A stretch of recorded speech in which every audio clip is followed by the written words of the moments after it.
Estamos de vuelta con Economía Digital Radio. Síguenos en Instagram, @Economía Digital Radio. Aquí estamos de vuelta con Economía Digital Radio. Seguimos escuchando Linkin Park. En este caso estamos escuchando tremenda pieza de la banda que se llama Faint. Poderosa, fuerte, pero corta. que dura como 2 minutos y medio en función a las piezas que a veces colocamos, ¿no?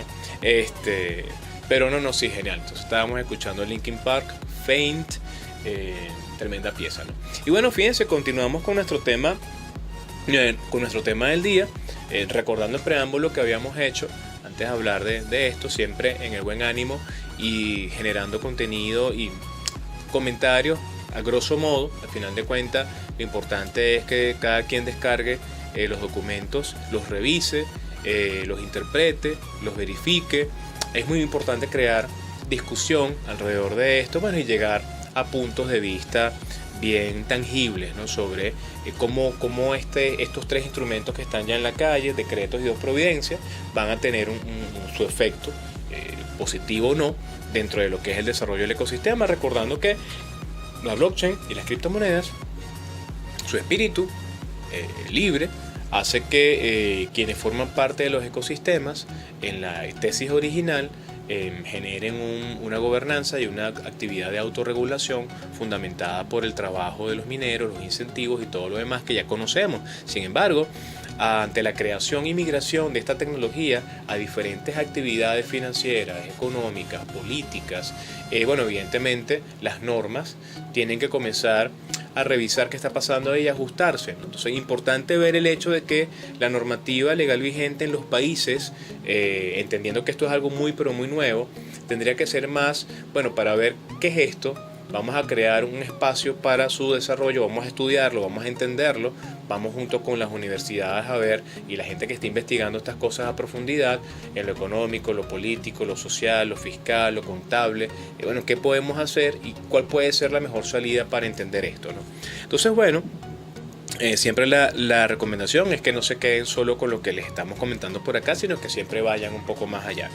En este caso toca revisar un poco entonces lo que es el segundo instrumento, que es la Gaceta Oficial número 41.578, de fecha el lunes 4 de febrero del año 2019, y la vemos en pantalla. En esta Gaceta del lunes 4 está la providencia mediante la cual se regula el registro integral de servicios en criptoactivos, que se llama RISEC. Esta gaceta tiene 14 artículos, una disposición transitoria y 2 páginas solamente, recordando que esto viene del decreto del sistema integral de criptoactivos y criptoactivos soberanos, y la importancia que vimos que tiene el tema del registro, ¿no? Entonces, vamos a ver con un poquitico más de detalle de qué va, ¿no? El contenido. Voy a poner un poquitico más grande acá para poderlo ver. Entonces, fíjense ustedes, y aquí comenzamos a ver algunos elementos propios de lo que se nos decía en el instrumento anterior. A nivel de grado de adscripción, vemos entonces que la Superintendencia Nacional de Criptoactivos y Actividades Conexas está adscrito al Ministerio de Poder Popular, Industrias y Producción Nacional, pero que de alguna manera forma parte también de la actividad conectada con la Vicepresidencia Sectorial de Economía, ¿no? Entonces, fíjense ustedes, aquí nos dicen con fecha 4 de febrero, providencia mediante la cual se regula el registro integral de servicios de criptoactivos, ¿no? Entonces, básicamente, este instrumento tiene por objeto establecer la regulación de sujetos, principios, trámites aplicables a los fines de la funcionalidad de este sistema. Entonces hay un sistema integral de registro donde todos los que hacen vida dentro del ecosistema tienen que estar presentes, ¿no? Entonces, fíjense ustedes, primero que nada, artículo 1, el objeto, artículo 2, se crea el registro integral para sistematizar la información relacionada con la identidad y demás datos recurrentes de los usuarios del sistema de criptoactivos. ¿Cuál es el alcance de este registro? El registro que se refiere a esta providencia se sustenta en bases de datos y medios tecnológicos idóneos para recabar y sistematizar los datos de identificación de los usuarios en el sistema, La información contenida podrá ser aplicada en el desarrollo de otros registros que cree la superintendencia como forma de simplificación de trámites para los usuarios. ¿Cuál es el ámbito de aplicación? Por aquellos que nos llegamos a preguntar, ¿y yo me tengo que registrar? Si yo lo que hago es que vendo el enchufe que le pongo detrás a la máquina para el señor que hace la minería. Bueno, vamos a ver. Quedan sujetas a esta providencia, en este caso al registro, las personas naturales o jurídicas, públicas o privadas, consejos comunales, comunas y demás formas de organización del poder popular, si recordamos son los elementos que forman parte del sistema integral, que ejerzan o pretendan ejercer, es decir, que estén en funciones o quieran hacerlo, actividades vinculadas con el sistema integral de criptoactivos, para lo cual deberán inscribirse y mantener sus datos actualizados en el RISEC. Es decir, prácticamente, según esto que nos está diciendo acá, quien esté en funciones o quien pretenda estar vinculado con el sistema y con cualquiera de sus actividades, debería estar presente aquí, ¿no? La unidad responsable de este registro designará la dependencia de control, que de hecho aquí va a aparecer, ¿no? Algunas definiciones acá, una definición del sector público y de los usuarios, y la solicitud de inscripción básicamente se hace a través de internet, una página web, ¿no? Hay una página web donde ustedes entran en la superintendencia, entran allí y se pueden registrar como persona natural, jurídica, empresa pública, empresa privada y los demás elementos que mencionamos anteriormente. ¿Y qué nos dice? Podrá en cualquier momento requerir a los usuarios la información, esta es la SUNECRIP, o recaudos que considere pertinente por vía electrónica o documental. Vamos entonces acá que nos dice del acceso a al registro. Nos dice entonces que para materializar la inscripción en el RISEC, la persona deberá cumplir con 6 parámetros, es lo que dice la providencia. Aceptar los términos y condiciones que se indican en la aplicación, esto es en la página web donde la persona se va a registrar, completar todos los datos exigidos en una plantilla o una planilla que ahí aparece, cargar todos los datos que soliciten de manera electrónica, suscribir en la plataforma digital una declaración jurada de que estás dando fe de que eso que estás colocando allí es cierto. Recordemos que en el decreto nos dicen que información falsa acarrea entonces pena y sanciones allí. Mantener actualizada la información que se haya suministrado y bueno, cualquier otro que la superintendencia solicite, ¿no? Los recaudos para esta inscripción, en el caso de la persona natural, cédula de identidad o pasaporte vigente, una foto frontal y cualquier otro documento relacionado con la inscripción. Pero entonces esto es interesante porque te piden que te tomes la foto con el documento. Es decir, llenas tu plantilla, subes tu cédula y te tomas una foto con la cédula que se ve que eres tú y también la subes, ¿no? En el caso de la persona jurídica, registro de información fiscal, el RIF vigente, documento autenticado de registro, foto frontal acompañada del documento de identidad, el acta constitutiva, cualquier otro documento que soliciten. En el sector público, más o menos lo mismo, instrumento normativo donde conste la designación de la máxima autoridad, decreto, ley o creación, RIF vigente del ente, foto frontal de la máxima autoridad y cualquier otro elemento. Y más o menos lo mismo en el caso de los consejos comunales y comunas, ¿no? El tema de la validación, siempre en estos procesos en la plataforma se reciben los documentos y luego hay un momento de verificación y hay una respuesta, ¿no?, de que estos documentos fueron validados, ¿no? La SUNECRIP podrá validar los datos suministrados por la usuaria o los usuarios a fin de constatar su vigencia y veracidad.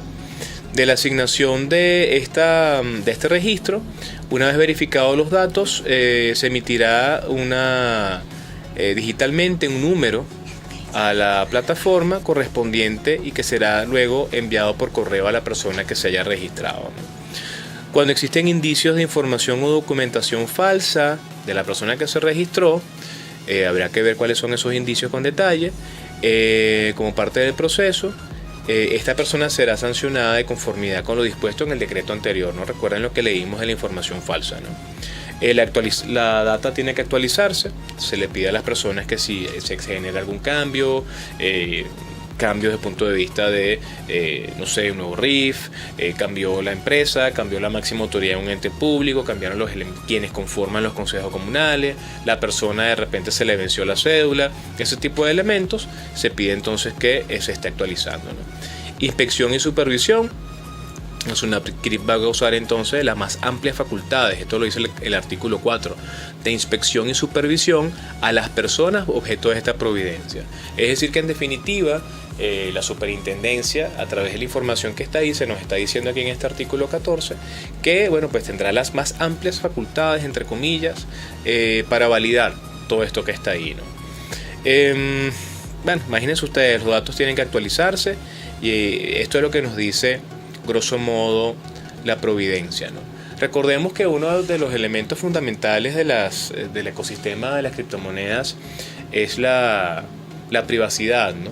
La privacidad y el pseudoanonimato en las operaciones de intercambio de los valores digitales. Cuando nosotros leemos la providencia, sobre todo ese artículo de allí, el artículo 14, el hecho de tener un ente central que tenga las más amplias facultades para validar y verificar quiénes son las personas que coexisten en este ecosistema, bueno, esto va un poco en contra, por no decir que frontalmente al 100%, pero sí, no es el espíritu que está detrás del tema de esa libertad que está en el uso de las criptomonedas y de las plataformas blockchain a nivel de su organización, en términos de que uno de los primeros elementos fundantes de la lógica de la transferencia de data es precisamente la privacidad. De hecho, Jerry Brito, de la Mason University, recientemente publicó un documento acerca de la importancia de la privacidad y del pseudoanonimato en las operaciones de intercambio, ¿no? Esto evidentemente se conecta con elementos éticos y morales por parte de las personas y las empresas que acceden a las plataformas de intercambio para cubrir sus necesidades y agregarse valor. Lo importante que está detrás de todo esto es el hecho de que el desarrollo de la actividad de las cripto, si bien por lo menos en un país como Venezuela, y lo digo un poco por la experiencia vivida el jueves pasado en el BOD, donde tuve el honor de tener un espacio de desarrollo y de comunicación con un grupo de personas que tuvieron a bien, y les agradezco mucho acercarse a escuchar de estos temas. Muchísimas personas se acercaron a esto en Venezuela quizás por necesidad, ¿no? La necesidad que impone la pérdida de valor del poder de compra en manos de un bolívar que se deprecia a gran velocidad en hiperinflación, querer resguardar el valor trabajo y la riqueza de la empresa. Y bueno, mucha gente no necesariamente está al tanto, quiere saber o le interesa mucho todo lo que está detrás de los inicios o los principios del tema cripto. Si desconocemos esos elementos, quizás pudiésemos abrazar un documento como esta providencia, sin saber que el espíritu real es otro, el espíritu real del ecosistema en términos globales es ese, y que en definitiva es brindarle a las personas las herramientas suficientes y la libertad para poder entonces generar operaciones de intercambio que, como vimos y lo recuerdo nuevamente en las noticias que verificamos el día de hoy en nuestro portal aliado, no necesariamente queda en un tema de transacciones utilizándolo como un medio de pago alternativo, sino que también podemos comenzar a ver esto en términos de qué cosa, en términos de registro de data, que recordamos que la data es el nuevo valor. Si esto es así, y es muy importante, yo pienso que sería importante generar discusión a partir de cuál es el grado de afectación que puede tener esta providencia y sobre todo el decreto en su estructura y características para el buen funcionamiento e impulso del ecosistema blockchain y cripto en el país, ¿sí?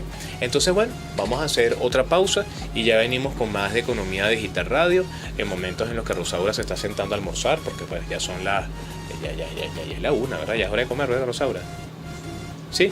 Ok, por eso digo. Entonces ya venimos con más de Economía Digital Radio hoy domingo 10 de febrero del año 2019.